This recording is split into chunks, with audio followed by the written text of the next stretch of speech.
Hello everyone, welcome to our channel Education Hotspot. So हम अपनी video में आपके इग्नू एमए सोशियोलॉजी के सेकेंड ईयर के एग्जाम दैट इज एमएसओई 4 के लिए प्रिपेयर कर रहे हैं। MSOE 4 is urban sociology. काफी इंपॉर्टेंट टॉपिक हम लोग ऑलरेडी कवर कर चुके हैं जो प्लेलिस्ट में अवेलेबल है। यहाँ पे हम लोग कुछ और इंपॉर्टेंट टॉपिक की बात करेंगे। तो जो हमारे पास टॉपिक है that is industrial cities. Industrial city देखो अलग से सेपरेट क्वेश्चन भी आ सकता है। इंडस्ट्रियल सिटी के बारे में, एवोल्यूशन के बारे में आपसे कुछ चीज पूछे तो सेपरेट क्वेश्चन भी आ सकता है। शॉर्ट नोट में भी इसके ऊपर आपको नोट लिखने के लिए आ सकता है। तो इंडस्ट्रियल सिटी क्या होती है, नाम से एविडेंट है, बहुत समझना आसान है, लेकिन लिखने के लिए और कंटेंट की बात करें तो थोड़ा मुश्किल हो जाता है क्रिएट कर पाना। तो इंडस्ट्रियल सिटी अगर हम देखें क्या होती है, इंडस्ट्रियल सिटी वो सिटीज जो due to the industrialisation evolve हुई है। इंडस्ट्रियलाइजेशन हमें पता है, जब मासिव लेवल पे प्रोडक्शन स्टार्ट हुआ, फैक्ट्री में वर्क हो रहा है, गुड्स एंड सर्विसेज प्रोड्यूस की जा रही हैं। कैपिटलिज्म का कंसेप्ट, इंडस्ट्री है तो कुछ लोग उसके ओनर होंगे, कुछ लोग एज अ वर्कर वहां काम भी करेंगे। तो ये कैपिटलिज्म वाला, कैपिटलिस्ट और वर्किंग क्लास वाला कंसेप्ट भी वहां पे एग्जिस्ट करेगा। और जब इंडस्ट्री है तो वहां पे काम करने के लिए लोग भी चाहिए। लोग हैं, काम करने आएंगे तो वो आसपास मतलब रहने के लिए भी नियर बाय प्लेसेस देखेंगे, और जब वो वहां रहेंगे तो उस वजह से वहां पे एक टाउनशिप डेवलप होने लगेगी, जिसे बाद में क्या बोला गया, एक सिटी बन जाती है। और वही सिटी आगे मतलब जाके क्या बोली गई, इंडस्ट्रियल सिटी बोली गई। बेसिक आइडियोलॉजी हमें क्लियर है। कंटेंट चाहिए सो दैट हम इस आंसर के साथ प्रोसीड कर सके, लिख सके, कैरेक्टरिस्टिक बता सके, ट्रेड्स बता सके, कुछ लोगों का नाम यूज करना पड़े तो वो कर सके। So here is the content in this video कि एक्चुअली में ये चीजें क्या है। इंडस्ट्रियल सिटी की बात करें तो इंडस्ट्रियल सिटी जो है appeared after the full development of industrial capitalism in the coronation state in the coronation state of the late 18th century। कुछ मेन इंपॉर्टेंट स्टेट में लेट 18th सेंचुरी में ये चीज कैपिटलिज्म जैसे जैसे बढ़ रहा था, उस वजह से ये जो इंडस्ट्रियल सिटी का कंसेप्ट था वो भी हमें देखने को मिलने लगा। Capitalism dependent on the production of commodity through veg labour in the interest of capital accumulation. कुछ लोग क्या करते हैं, कैपिटल अपनी मतलब पैसा इन्वेस्ट कर रहे हैं बिजनेस पे, और वहीं आप कुछ लोगों को काम करने के लिए रख रहे हो, मतलब आप लेबर रख रहे हो, वेजेस पे रखते हो, डेली बेसिस पे उन्हें पैसे देते हो। The city became a centre of such production processes and location for the industrial factories in which this production most typically took place. इस टाइप की प्रोडक्शन हो रही है। देखो हर जगह इंडस्ट्री नहीं सेटअप कर ली जाती है। आज भी आप देखते हो तो आपको कोई, for example if I want to start educational institute, तो भी मैं लोकेशन सबसे पहले फोकस करती हूँ। मैं लोकेशन देखूंगी ना, और मैं नियर बाय के लोग ढूंढूंगी काम के लिए। वैसे तो देखो ऐसा नहीं होता है, बाहर से भी लोग पढ़ाने आ रहे हैं आज की डेट में, लेकिन अगर डेली बेसिस पे वेजेस और वर्कर का काम है तो यहाँ या तो वो लोग वही रेजिडेंस अपना क्रिएट कर लेते हैं आसपास में, या फिर आप लोग ढूंढते हो कि आसपास में ही रहने वाला कोई आपको मिल जाए, बिकॉज विजिबल रहती है चीजें। अब इसको किस तरीके से डिफाइन कर सकते हो, तो इंडस्ट्रियल सिटी जो हो गया, it is an industrial city is a city that built its economy and develop on commercial production and sale of good। जो अपनी इकोनॉमी बिल्डअप कर रही है, commercial production and sale of good बना रहे हो आप और उनको सेल आउट कर रहे हो। This is the main function और वर्क अगर मैं बात करूं, क्योंकि इंडस्ट्रियल सिटी ना जो आपकी पॉपुलेशन लोग रह रहे हैं उससे ज्यादा it is about work perform by them, कि वो लोग क्या काम परफॉर्म कर रहे हैं। इंडस्ट्रियल सिटीज के फंक्शंस, कैरेक्टरिस्टिक जो है उनके काम से भी डिवाइड किए जाते हैं। It is an area which has been specially plan for a lot of factories. ये ऐसा एरिया है जहां पे आपने इसको प्रॉपर प्लान करा है कि वहां पे बहुत सारी क्या की जाएंगी, फैक्ट्री स्टैब्लिश की जाएंगी।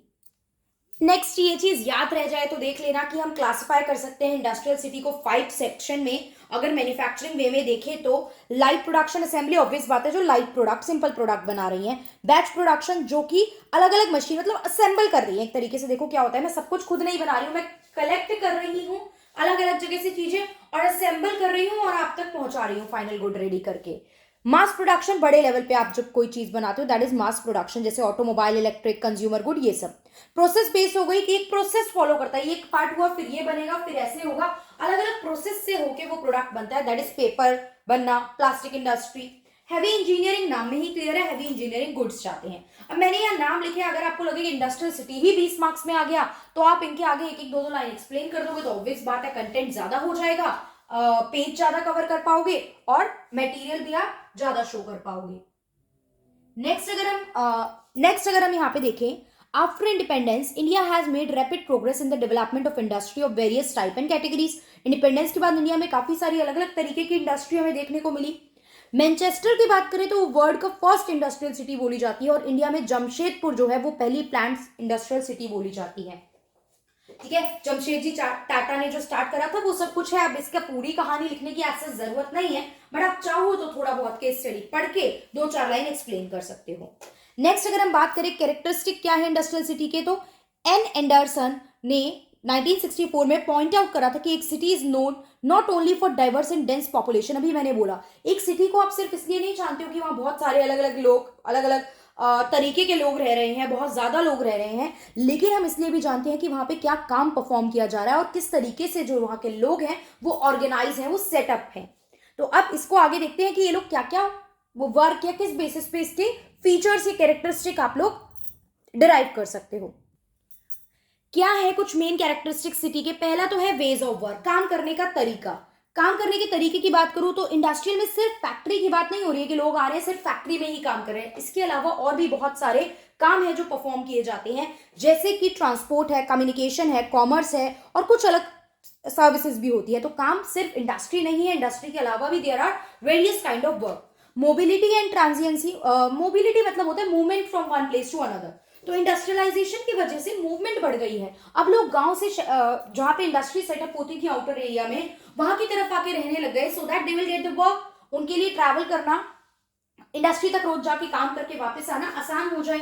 तो माइग्रेशन भी होने लगा लोगों का. लोग गांव से शहर जॉब अपॉर्चुनिटी, काम के लिए ट्रैवल करने लगे. तो this is mobility. Impersonal social interaction. जब आप इस तरीके की जगह में रहते हो सिटी में, अभी कल ही हम लोगों ने टॉपिक पढ़ा था urbanism is a way of life में, कि लोगों का इंटरेक्शन बहुत ही फॉर्मल हो गया है. लोग बहुत क्लोजली कनेक्ट नहीं होते, एक दूसरे को पर्सनली जानते भी नहीं है, पड़ोस में रह रहे हैं फिर भी अता पता नहीं है.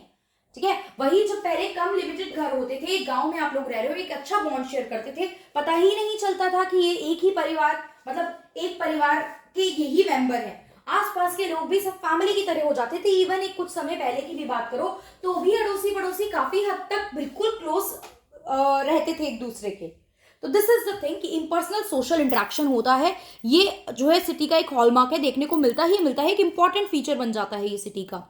The primary group interaction take place only among family members में होता था, नेबर्स एंड फ्रेंड्स में होता था. प्राइमरी ग्रुप वही होता है, बिकॉज प्राइमरी मतलब जहां फर्स्ट इंटरेक्शन होता है. एक बच्चे जब जन्म लेता है तो उसका पहला इंटरेक्शन फैमिली से हुआ, वो स्कूल जाता है, फ्रेंड्स बनते हैं, तो ये सब नेबर्स होते हैं, बिल्कुल क्लोज जो उसके हैं सब लोग, ये सब प्राइमरी ग्रुप में आते हैं. और सेकेंडरी ग्रुप अदर ग्रुप जिनसे भी आप डेली लेवल पे या कभी कभी rare of the rare interact करोगे. तो जैसे जैसे आपके नए कनेक्शन बनते हैं वो आपके पुराने नेबरहुड, पुराने कनेक्शंस को पीछे छोड़ते जाते हैं. Time and tempo compulsion. Fixed working hours होते हैं काम करने के आपके. अब यहाँ पे क्या है, it is not the cycle of nature which regulate city life as it is a case with villages, but clock which brings regularity and punctuality. देखो टाइम तो वही है, गांव में भी 24 घंटे हैं, यहाँ भी 24 घंटे हैं, लेकिन यहाँ पे एक पंक्चुअलिटी है, रेगुलरिटी है. You need to be at your job 9 AM पे आपको पहुंचना है, देन यू शुड. लेट जाओगे तो आपको पता है, देखो स्कूल में लेट जाने पे पनिशमेंट मिलती है, जॉब पे लेट जाओगे सैलरी कट होगी. डिसिप्लिन एक पंक्चुअलिटी है. तो घड़ी तो वही है हर जगह, टाइम तो उतना ही चल रहा है, लेकिन कंपैरेटिवली डिसिप्लिन, पंक्चुअलिटी और रेगुलरिटी, वो सब चीजें आपको सिटी में कंपैरेटिवली इंडस्ट्रियल सिटी के ही फीचर बताए जा रहे हैं, ये सब देखने को मिलते हैं. बिकॉज वर्किंग आवर फिक्स होते हैं, इतने से इतने बजे तक आपको काम करना है, तो वहां उतने बजे आपको पहुंचना ही पहुंचना होता है. Right, so this is the feature. Next देखें तो फैमिली लिविंग एंड इंडिविजुअल. सबसे पहली बात न्यूक्लियर फैमिली. अब मैं अपने गांव को छोड़ के शहर आई हूँ काम करने के लिए, तो ऑब्वियस बात है पूरे परिवार को आप लेके नहीं आ जाते हो, आप खुद आ रहे हो, रह रहे हो, अपने आप को सेट कर रहे हो, कमा रहे हो, जब मौका मिल रहा है, टाइम मिल रहा है, तब जा रहे हो अपने घर वापस. और अगर बहुत टाइम, अब देखो अब हम लोग भी अगर ऑब्जर्व करें तो हम लोगों के पेरेंट्स नहीं तो ग्रैंड पेरेंट्स कोई ना कोई किसी ना किसी पर्टिकुलर कहीं से बिलोंग करते होंगे, और वो छोड़ के यहाँ सिटी और टाउन में आके बसे होंगे. पेरेंट्स होंगे, ग्रैंड पेरेंट्स होंगे, ग्रैंड पेरेंट्स नहीं तो उनके पेरेंट्स कहीं ना कहीं किसी ना किसी गांव से आके रहे होंगे ना, क्योंकि एक टाइम पे तो चीजें ऐसी रूरल अर्बन जैसी थी ही नहीं ना, सब जगह एक ही फैसिलिटी थी, एक ही तरीका था. आप देखते हो, सुनते हो अपने ग्रैंड पेरेंट्स या पेरेंट्स को कहते हुए कि जहां आप रह रहे हो यहाँ हम बचपन से रहे हैं, एक टाइम पे यहाँ सिर्फ जंगल ही जंगल था, चीजें ही नहीं थी, डेवलपमेंट ही नहीं थी, हमारे देखते देखते इतनी बड़ी बड़ी बिल्डिंग्स बन गई हैं, रोड्स बन गए, ब्रिजेस बन गई, मेट्रो बन गई, ये सब डेवलपमेंट हमने अपनी आंखों से देखा है. दिस इज द थिंग जो नीड टाइम के साथ, डेवलपमेंट के साथ, इंडस्ट्रियलाइजेशन के साथ, कैपिटलिज्म, मॉडर्नाइजेशन, इन सब चीजों के साथ ये सब चीजें भी आई हैं।